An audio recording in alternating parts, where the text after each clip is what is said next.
Oi, turminha, tudo bem? Hoje nós vamos estudar um pouquinho de história. Eu peço que vocês peguem um livro na página 80. Nós vamos falar sobre o regime militar, a unidade 6. Pronto?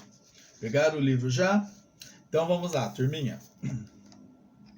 Não vai dar muito para ficar explicando, porque o vídeo é curto, né? Mas nós só temos 20 minutos. Mas é bem interessante esse conteúdo, tudo bem? Vamos lá.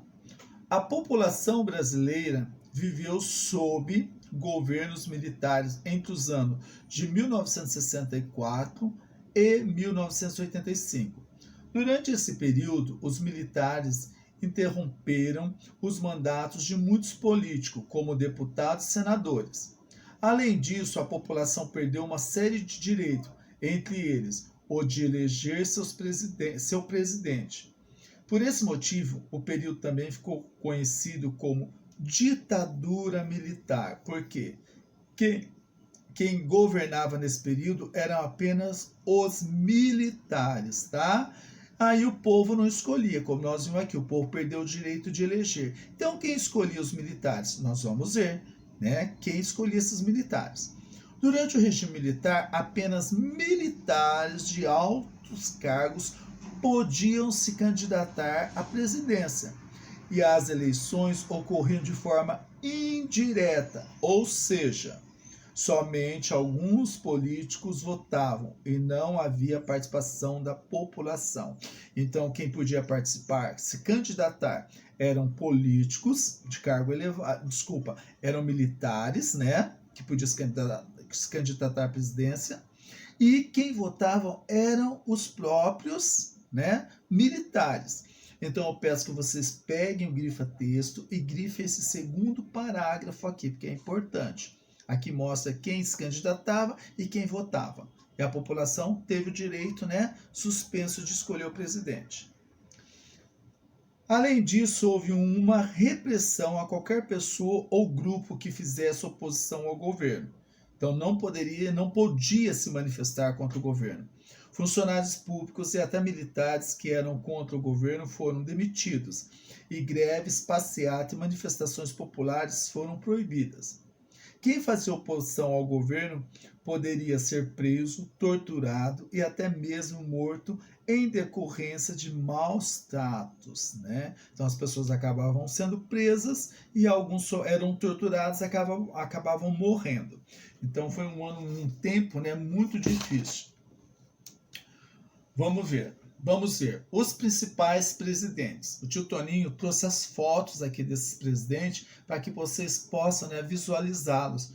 O livro não trouxe fotos, então achei interessante que vocês visualizem. Vamos lá. Os presidentes militares. Ao assumir o governo, os militares prometeram desenvolver a economia brasileira e devolver o comando do país aos civis em um curto período de tempo, após novas eleições para presidente. Porém, não foi isso que aconteceu. Então, o que está dizendo aqui? Que os militares tomaram conta, né, eles falaram assim, nós vamos endireitar o Brasil, nós vamos fazer a economia crescer, colocar o Brasil em ordem, depois nós devolveremos o governo, né, a presidência do Brasil, a um presidente que não seja militar. Isso era a fala. Porém, quando eles tomaram o poder, não foi isso que aconteceu. Começou a ser eleito somente militares. Então, eles ficaram no governo um bom tempo. Durante os 21 anos em que os militares ficaram no poder, o Brasil teve 5 presidentes e foram criados decretos chamados atos institucionais. Eles estabeleciam leis de acordo com a vontade dos presidentes, sem que houvesse aprovação de deputados e senadores. Então, eles criavam esses atos, né? Eles não eram leis, não estavam na Constituição, eles criavam e eles da forma que eles achavam melhor. Então, vamos lá ver primeiro, né? Castelo Branco. O general Humberto de Alencar Castelo branco, foi o primeiro a assumir a presidência da República no regime militar. Olha a foto dele aqui, ó. Ele foi o primeiro. Ele governou de 1964 a 1967. Em seu governo de 1964 a 1967, extinguiu todos os partidos políticos e autorizou apenas 2 novos partidos: Aliança Renovadora Nacional, chamado de Arena, Partido do Governo, e Movimento Democrático Brasileiro, MDB, dos políticos que não apoiavam o governo. Desse modo, o governo conseguia monitorar e combater as ações políticas dos opositores, que ficavam todos reunidos em um único partido. Essa fase aqui, turminha, né? Nesse período aqui, claro que eu não existia, mas acontece que esse período aí, esse partido da Arena, ele durou muito tempo. Tenho uma passagem assim que eu me lembro muito, muito claramente. O que eles faziam? Eles criavam, né, estratégia para o outro partido para acabar com a Arena, né, para os candidatos da Arena nunca ser eleito.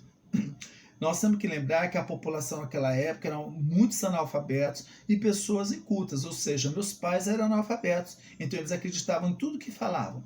E eu me lembro que minha mãe e meu pai diziam assim: eu ganhei, sabe esse santinho que a gente recebe na época da eleição com um candidato, né, com a foto do candidato, e eu ganhei um candidato do Partido Arena, que era Carvalho Pinto, e eu cheguei com esse santinho em casa. Quando minha mãe viu aquilo, falou: pelo amor de Deus, joga isso fora, a Arena é do partido do diabo, eu não quero isso dentro de casa. Amassou o santinho e jogou fora. Eu não entendi nada, porque era criança, muito pequeno, mas hoje eu me lembro, analisando, né, eu consigo entender o que o outro partido fez. Dizia que quem votasse no partido da Arena era do diabo, enganava as pessoas, né? Bom, vamos continuar aqui. Vamos colocar outra foto aqui, ó. Do general Arthur da Costa e Silva. Ele governou de 1967 a 1969. Arthur Costa e Silva. Em março de 1967, o general Arthur da Costa e Silva assumiu a presidência da República. Nesse mesmo ano, o Congresso Nacional aprovou a nova Constituição do Brasil, sob protesto do MDB, o partido de oposição.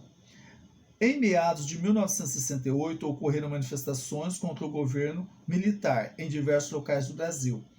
Em resposta, o presidente decretou o Ato Institucional número 5, conhecido como AI-5, que autorizava o governo a proibir manifestações políticas populares e interromper o mandato de qualquer político que fizesse oposição ao governo. Tá? Então, com isso daqui, né? E quem fosse contra, a qualquer momento ele podia tirar do poder. Na verdade, ele mandava, ele governava tudo. Tudo bem?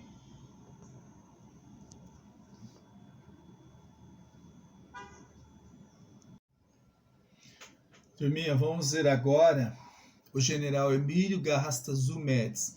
Ele governou de 1969 a 1974. Então vamos lá. Emílio Garrastazu Médici. O general Médici assumiu a presidência em 1969, após o afastamento do presidente Costa e Silva por problemas de saúde. Durante seu governo, com decreto de um ato institucional que previa a pena de morte para aqueles que realizassem ações contra o regime militar, o número de perseguições políticas aumentou. Foi um momento em que diversas pessoas foram presas, torturadas e obrigadas a deixar o país por discordarem do governo. Por essa razão, os anos da administração de Médici também ficaram conhecidos como anos de chumbo. Eu quero que vocês grifem esse segundo parágrafo aqui, ó, tá? Na verdade, podem grifar somente assim, ó, no segundo parágrafo, primeira, segunda, terceira linha, começa assim, ó. Foi um momento em que diversas pessoas foram presas, torturadas e obrigadas a deixar o país por discordarem do governo. Por esta razão, os anos da administração Médici também ficaram conhecidos como anos de chumbo. Grifem isso daí, tá? Então, muitos tiveram que fugir. O que aconteceu? Eles foram exilados, eles tiveram que sair do país para não serem presos, tá?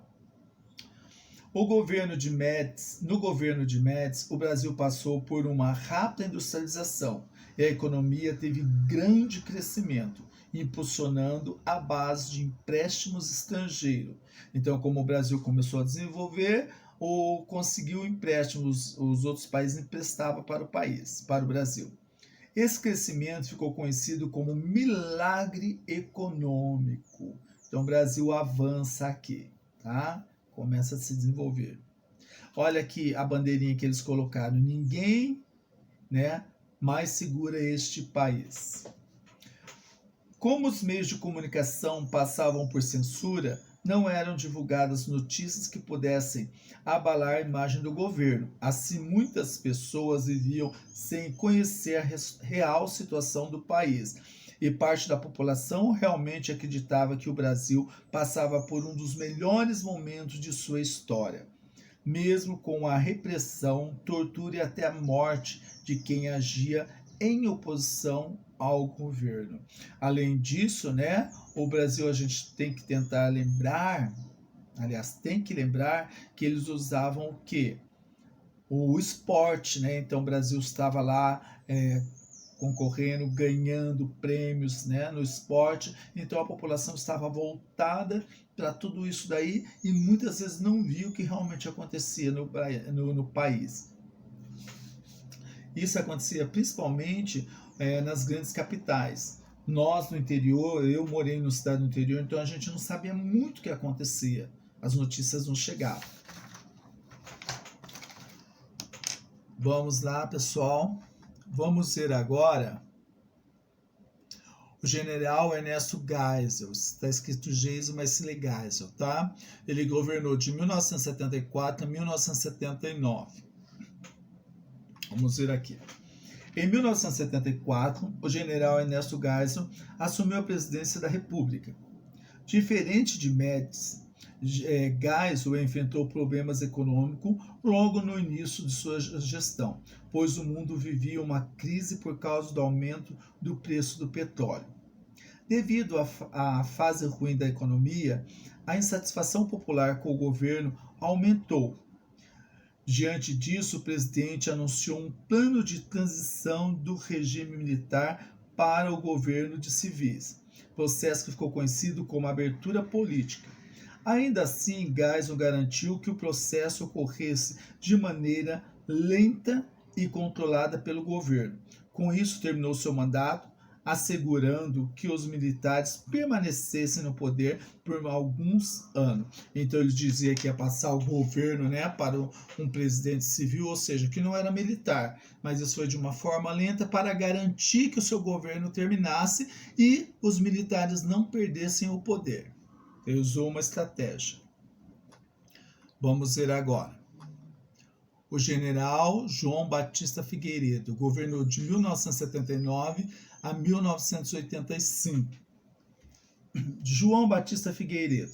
Em 1979, o general João Figueiredo assumiu a presidência com o compromisso de dar seguimento à transição do governo militar para o governo civil. No mesmo ano, foi aprovada a lei de anistia. O que era essa lei? Aquelas pessoas que fugiram do Brasil para não ser presas eram perdoados, né? Eles recebiam uma anistia, era perdoado, eles podiam voltar para o país e não seriam presos. Que permitiu o retorno dos exilados políticos ao Brasil. Além disso, os partidos Arena e MDB deixaram de existir e foram criados, por exemplo, o Partido do Movimento Democrático Brasileiro, PMDB, o Partido Democrático Trabalhista, PDT, e o Partido dos Trabalhadores, PT.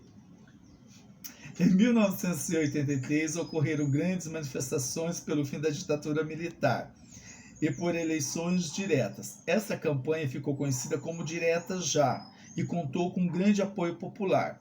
Além disso, apesar disso, o Congresso Nacional não aprovou o estabelecimento das eleições diretas. Pessoal, eu me lembro disso que eu era criança e logo pela manhã nós acordávamos, os muros estavam pichados, assim, diretas já. E eu perguntava para minha mãe, mãe, o que é isso? Minha mãe, coitada, né? Ignorante na parte da política, dizia que não sabia, meu pai também não sabia explicar, e eu sempre questionava o que era aquele direta já. Na escola não tinha nem como conversar com o professor, pedir uma explicação. Então, os muros ficaram muito tempo pichados, pedindo direta, porque o povo queria votar, escolher o presidente, e demorou. Mas logo à frente que nós iremos continuar, né? Na próxima aula nós vamos ver que o povo vai conseguir isso. Turminha, eu peço que vocês façam os exercícios da página 85 para a próxima aula. E logo nós continuaremos o finalzinho aqui da aula de história.